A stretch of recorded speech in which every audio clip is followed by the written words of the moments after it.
ધોરણ 12ના વાલા વિદ્યાર્થી મિત્રો, આપ સર્વેનું આપણી ચેનલ સ્ટડી ટાઈમમાં હાર્દિક સ્વાગત છે. વિદ્યાર્થી મિત્રો, આજે આપણે ધોરણ 12 વિષય ભૂગોળ બોર્ડની અંદર જે વારંવાર આઈએમપી પ્રશ્નો પૂછાય છે એ પ્રશ્નોનું આપણે આજે એમસીક્યુનું સોલ્યુશન કરીશું. આ વિડીયોની અંદર ખાલી હું એમસીક્યુ કહીશ દરેક ચેપ્ટર વાઇઝ, અને પછી નેક્સ્ટ આપણે બીજો પાર્ટ બનાવીશું. એની અંદર 1 માર્ક્સવાળા પ્રશ્નો છે અને 2 માર્ક્સવાળા જે મોટા પ્રશ્નો છે, પછી 5 માર્ક્સવાળા એનું આપણે સંપૂર્ણ આઈએમપી પ્રશ્નો સાથે તમને સોલ્યુશન કરાવીશું. વિદ્યાર્થી મિત્રો, ફરી આપણે આઈએમપી સાથે એક સિરીઝ નવી ચાલુ કરી છે.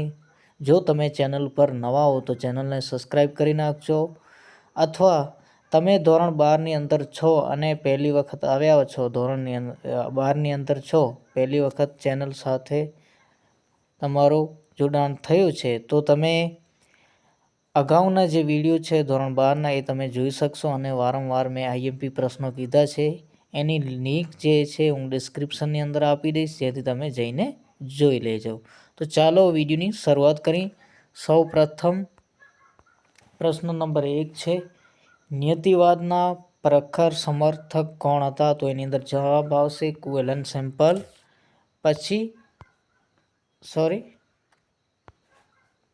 જવાબ આવશે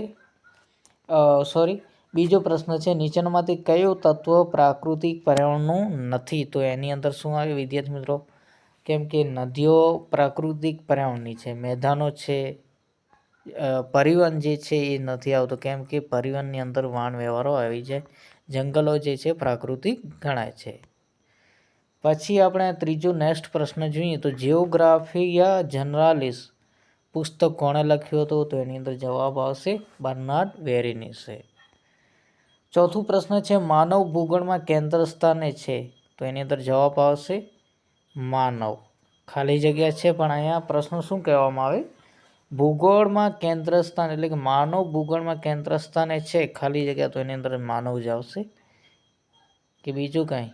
તો માનવ આવે.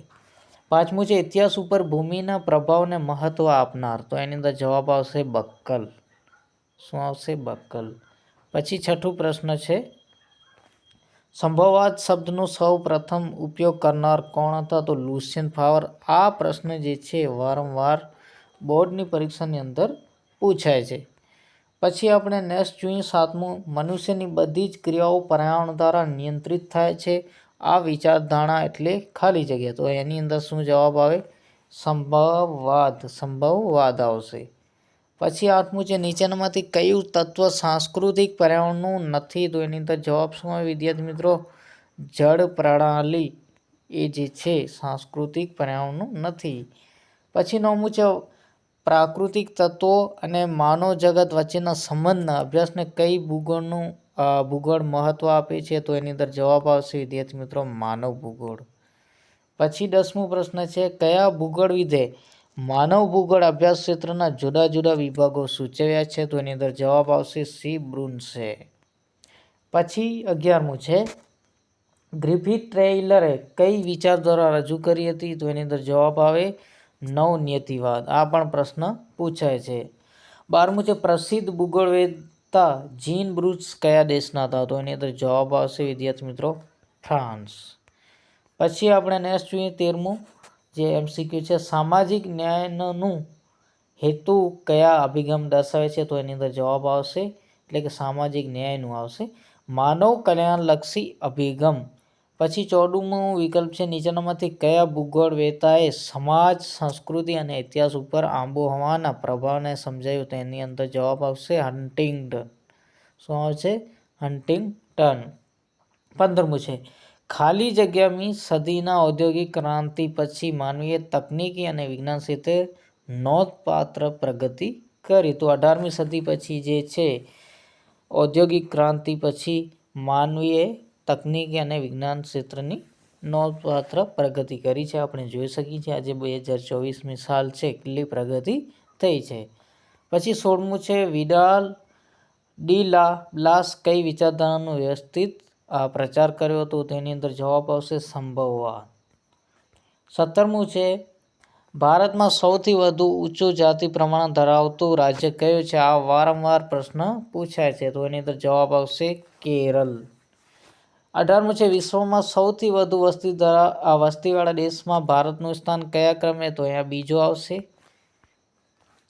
આપણે અગાઉ પણ ભણી ગયા છીએ. 19મું પ્રશ્ન છે ભારતની વધુ જનસંખ્યા કયો ધર્મ પાળે છે? તો એની અંદર જવાબ આવશે હિન્દુ, કેમ કે હિન્દુ સૌથી વધારે છે.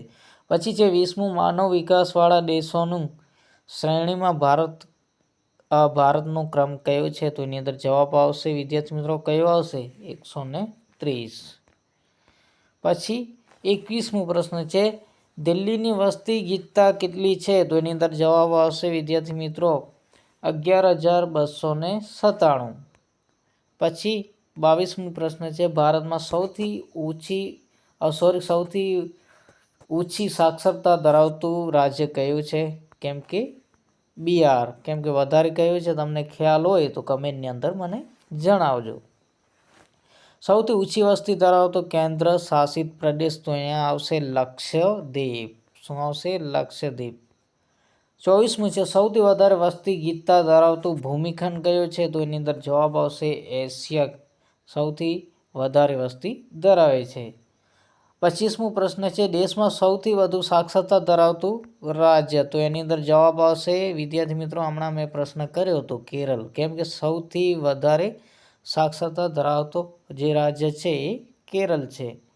પછી આપણે નેક્સ્ટ જોઈએ 26મું પ્રશ્ન છે યહૂદીઓએ પશ્ચિમ એશિયાના રણ વિસ્તારમાં કયો નવો દેશ વસાવ્યો છે? આ પણ વારંવાર પ્રશ્ન પૂછાય છે. હમણાં ઇઝરાયલ અને ફલસ્તીન વચ્ચે જે યુદ્ધ થઈ રહ્યું છે, જે ગાઝા છે, તમને ખ્યાલ હોય આપણે એ વારંવાર પ્રશ્ન પૂછાય છે. હમણાં પૂછાઈ પણ શકે છે, કેમ કે આ એક વર્તમાન સમયની વાત છે તો પૂછાઈ શકે છે.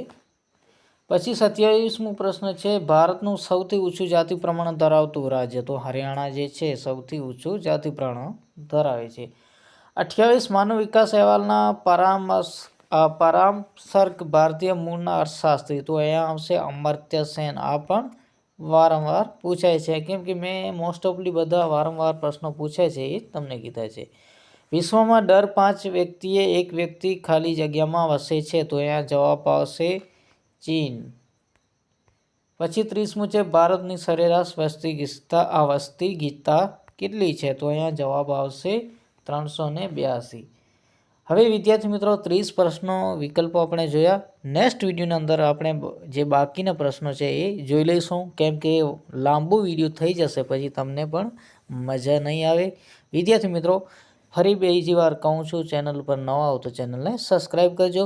Thank you very much. ફરી મળીશું નેક્સ્ટ વિડીયોના અંદર. જય હિન્દ.